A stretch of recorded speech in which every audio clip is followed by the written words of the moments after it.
and grants projection for the fiscal year is 26.3% of GDP, compared with 25.7% in 2010-11.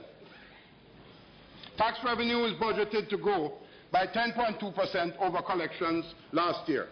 And this 10.2% growth includes $5.6 billion associated with tax arrears owed to the government by Air Jamaica and the Sugar Company of Jamaica.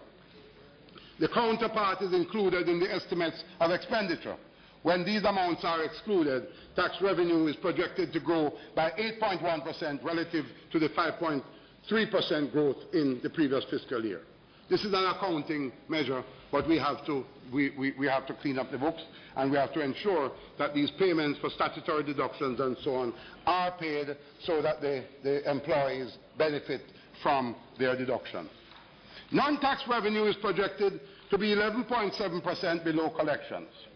Receipts in last year were bolstered by inflows of profits from Bank of Jamaica, amounting to $4 billion, and given the BOJ loss for last year, no revenue is expected from this source in this new budget.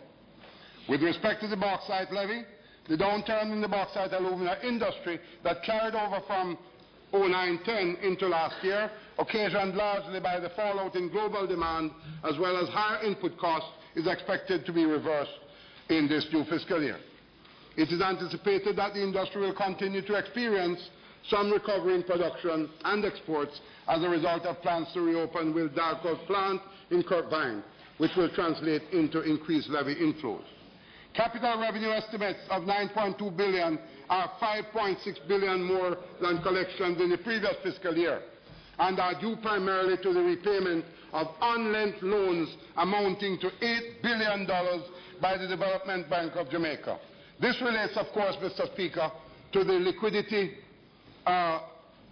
facility, the special IDB liquidity facility, which was to be unlent through the Development Bank of Jamaica. The forecast for grants amounts to $13.3 billion, representing a 31% increase over receipts in the previous fiscal year,